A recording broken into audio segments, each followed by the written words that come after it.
Hello, my name is Steven Chaparro. My topic for today is co-designing the employee experience. But before I get into that, I want to share a little bit about my story. So imagine an architect who goes from designing buildings to co-designing culture and experience. Well, that's my story. I started my career in architecture. I've spent half of my career in the world of designing buildings, helping companies tell their stories in their spaces. We call this spatial storytelling. Now, it's been fascinating to me to see how physical workspaces can either embody a company's values or even reshape them. One of my all-time favorite quotes from Winston Churchill is, "We shape our buildings, thereafter they shape us."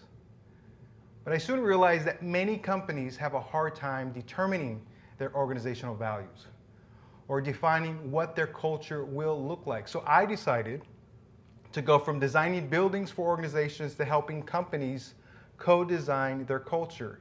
How can we use principles that I learned from architecture to the design of cultures in organizations? So today, as a keynote speaker and culture design strategist, I help creative companies transform their workplace culture through co-creative design. So let's talk about the current state of the workplace. We all know that the world is changing very rapidly. Yes, we've heard all the news. In fact, it's been common for some to say that we live in a VUCA world. If you're not familiar with that term, VUCA is an acronym that means volatile, uncertain, complex, and ambiguous. The reason why that's important to this conversation, it's because the workplace is changing rapidly. The best practices that worked for us in the past won't serve us well in the future. We have to start thinking differently.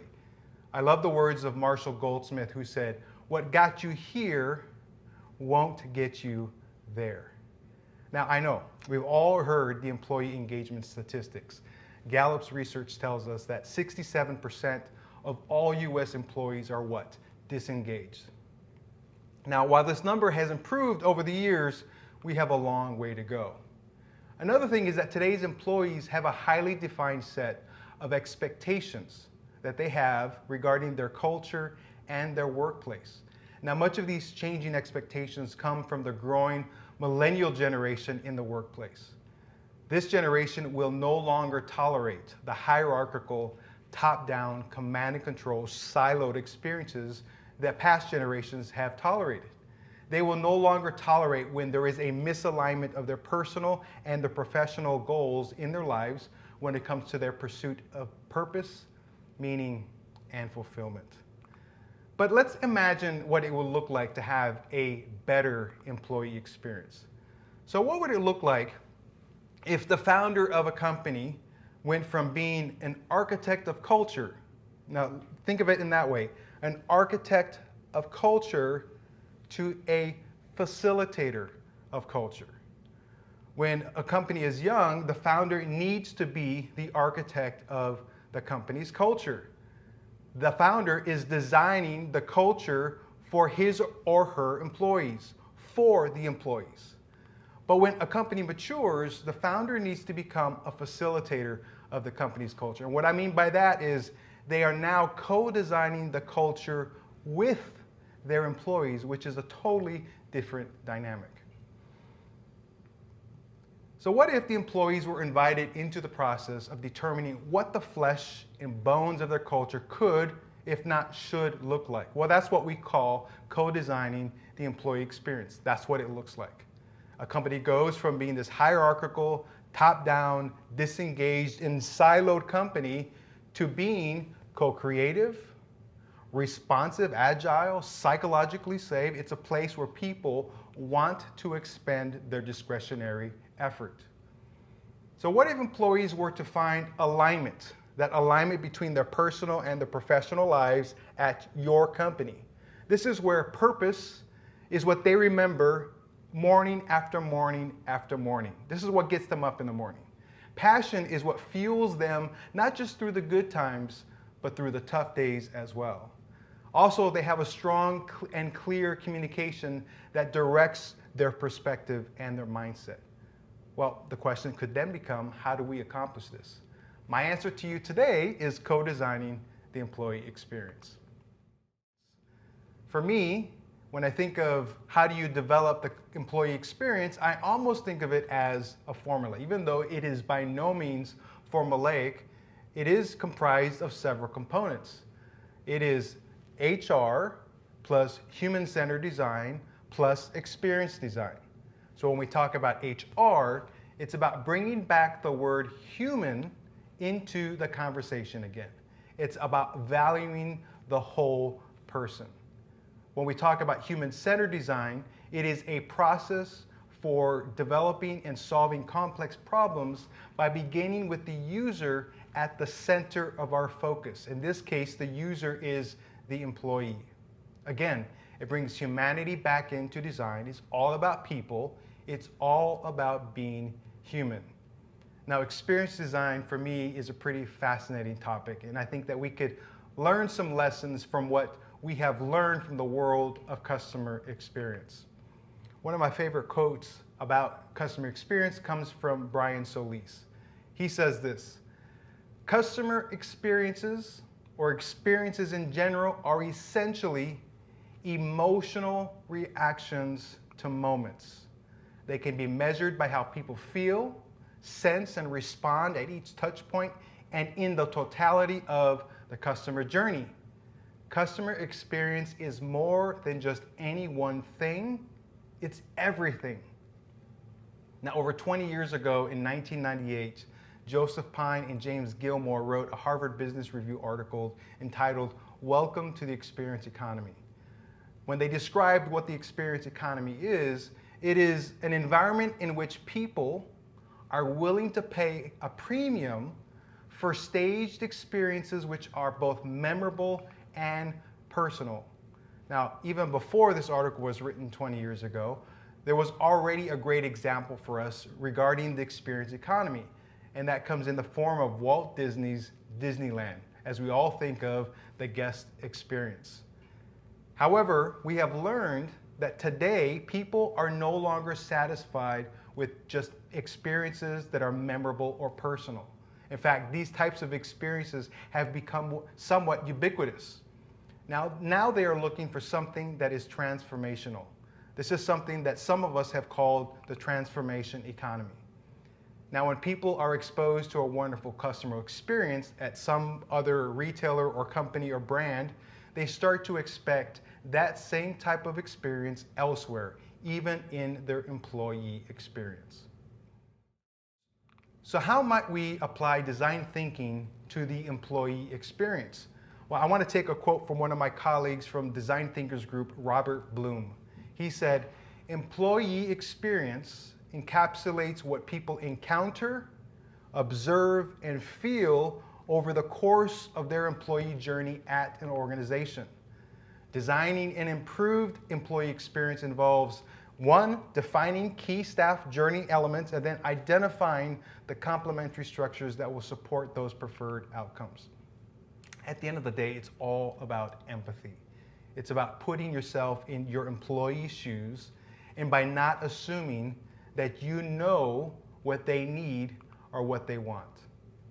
Now let's talk a little bit about design thinking. Design thinking is an iterative methodology for solving complex problems. What this does is it allows your team to do 6 different things along a process. The first stage is plan.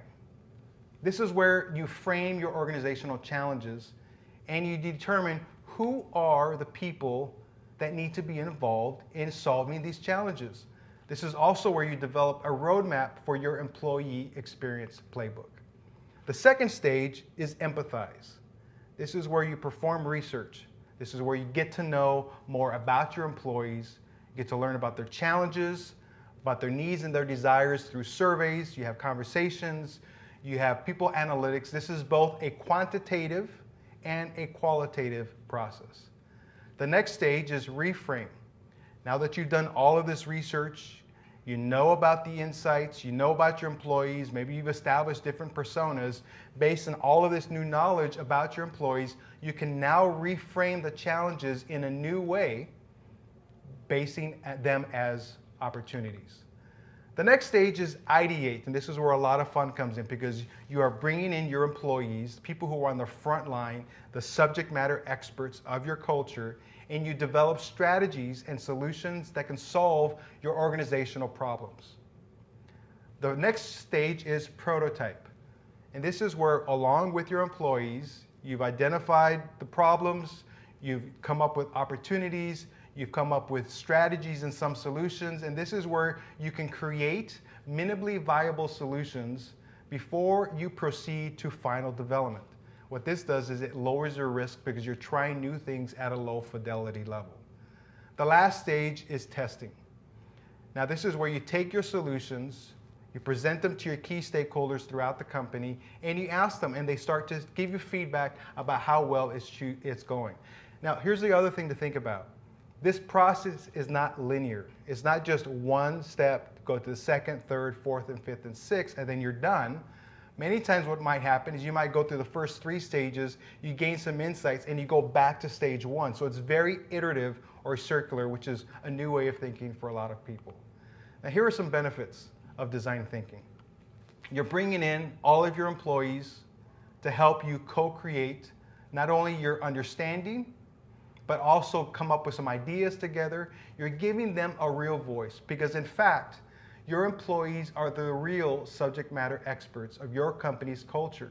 It is not some consultant that you hire who will come in, ask you a bunch of questions, make a bunch of determinations, come up with recommendations, and give you this huge deliverable that you don't know how to implement moving forward. It is not that way.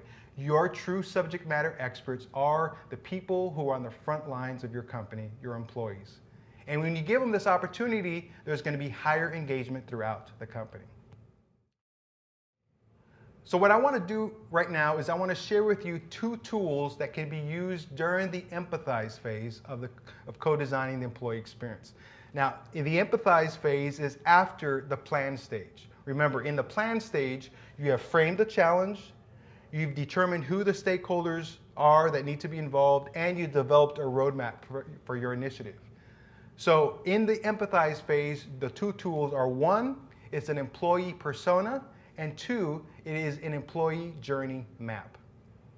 So for the employee persona development, after you've done your research, you will develop, if there are different types of people that might be represented as an avatar, for people across your company, you will develop a fictional person that personifies a group of people in your organization. In fact, we can use a persona card to help us do this, and that's what the tool is.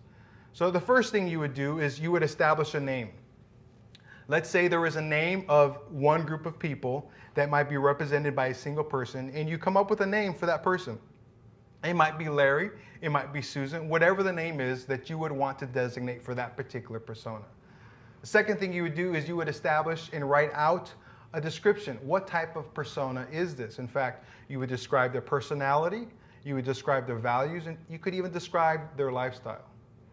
The next thing you might do, and this could come from all the research that you've done, you might provide a quote. This might be a thought or some words from a persona that you can develop that will capture the essence of who they are. The next thing that you might do is you might create a picture of this persona. Now you could literally draw a picture, you could cut a picture out of a magazine, you can print it out from a web page and just paste it here on the persona card.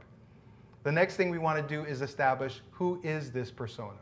We will describe the persona profile and other demographic characteristics of this persona, such as the age, location, job title, degree, civil status. These are the things that will describe who this persona is. The next thing we would do is we would describe their motivations.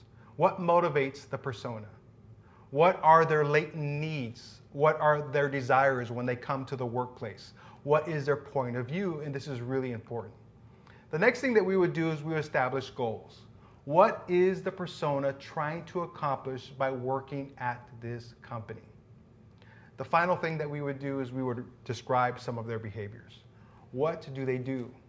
We might write a story, tell a story about their daily behavior, a day in the life as it relates to their professional role. We might describe how they communicate. We might describe what message do they respond to. We might even describe what are the things that frustrate them. When you put all of these things together, it gives you an idea of what a persona would be that you would need to come up with some solutions to address that particular persona. The thing though is, there is not going to be one persona that applies to all the company. You may establish 3 or 4 personas, if not more, throughout your company. The second tool that I want to share with you is called the Employee Journey Mapping. This is a tool that helps us map how an employee experiences the company at different stages of their journey. So if you look at this tool here, the journey steps, if we write in the journey steps, we would describe what are the steps that the persona goes through as they are part of this company. So you might think from end to end. At the very beginning of their journey with this company, there is the employer brand, which is how does the company demonstrate to the outside people what it looks like to work for this company. The next thing you might think about is recruiting, and then hiring, onboarding, learning and development, leadership development, benefits. What does it mean for someone to be an employer brand ambassador even when they leave the company? And the final thing is, what does retirement look like being an alumnus at this company? So those describes different types of journey steps. You would describe what journey steps are appropriate for your particular company. The next thing as part of the employee journey mapping is describing what is the emotional status at each one of these steps. So when they are in the hiring process, how are they feeling? Positive, negative, +5, -5. Where on that scale do they find themselves? The next thing that we might do is at a touch point. What are the people, what are the things and channels and organizations that the persona might come in contact with, such as technology might be a touch point. Their workplace might be a touch point. Literally the front door might be a touch point. Their timesheets might be another touch point. When they interact with people in meetings, that's another touch point. All of these different touch points that we can start to map out for our employees as it is related to each persona. We might also talk about persona goals. What is the persona trying to achieve at each one of these steps? During the hiring process, the persona is that they're trying to get hired. If they're in the learning and development phase, they're trying to get better, they're trying to gain new skills, possibly so that they could get a new promotion in their job. So what is their goal at each step of the journey? Also, we want to talk about barriers. What are barriers or obstacles that might impair the persona from achieving their goals? The next thing we might talk about are the enablers. What are the things that are helping this persona achieve their goals? Again, it might be a leader, a manager that takes care of them, that watches over them, that mentors them. It might be another peer. It might be technology again. All these different things that enable this person to achieve their goals at the company. The next thing is we can talk about is any organization initiatives. What are some of the organizational actions? What are some of their services or processes? What is maybe a new vision, a new strategy that they have on the customer-facing side that might also affect the company internally as well? And the last thing that is part of the employee journey map is looking at some insights and opportunities. What are the key insights that a persona might have at this particular step along the journey? What are the opportunities that we might have to improve this persona's journey at this step? So as I begin to wrap up today, I want to share with you the reason why I am so passionate about the employee experience. I want to share with you why this means so much to me. And I believe that it has roots in a conversation that I had with a dear friend several years ago. We were sitting around, we were talking about life, we were talking about family, we were talking about our professional journeys, and he asked me a question. He said, "Steve, what do you desire most for others?" It wasn't a hard question for me to answer. In fact, I answered very quickly, that they see transformation in their lives. And then he followed up with another question. "Steve, have you found that for yourself?" In other words, have you found transformation for yourself? There was something about that question that was so deep. It really hit me in the most powerful way in my heart and in my soul, in my psyche. And what we realized that day was that which you desire most for others is also that which you desire most for yourself. And so I realized that my mission is to help workplace cultures transform themselves. That is what I desire for organizations. But I also realized this, that if I want to help organizations be transformed, I also need to learn how to help those leaders of those organizations transform themselves. It goes back to what my father-in-law told me. He says, Steve, as my children were growing up, your wife, if I wanted my children to change, I needed to change first. So that's what I share with you today. As leaders within your organization, whether you're an HR professional, whether you're an executive, if you want your culture to change, if you want your organization to change, you need to change first. And that is why I am here today to help you do that. But here's what I didn't realize. What I didn't realize, that in order for me to help organizations change and the leaders of those organizations to change, then I was going to need to change. And what happened subsequent to that conversation was I went through a series of really hard times in life. The loss of a job, the loss of finances, the loss of all these different things. My emotions were very high highs, very low lows. It was a very transformative experience where I had to ask myself some very deep questions and ask myself if I was passionate enough about the things that I desired, that I was willing to undergo a lot of pain or change in order to do that. So when I realized after going through this, it became my life mission to help organizations like yours to be able to transform workplace culture by using co-creative design, one that is not demanded, not one that is brought out by compliance, but one that is co-creative, that brings people together and say, hey, we all know that we need to change. The world is changing, our company is changing, the marketplace is changing, generations are changing. If we want to exceed our own expectations, if we want to even survive, we need to change the way we think, change the way we lead, and change the way our employees experience their journey with our company.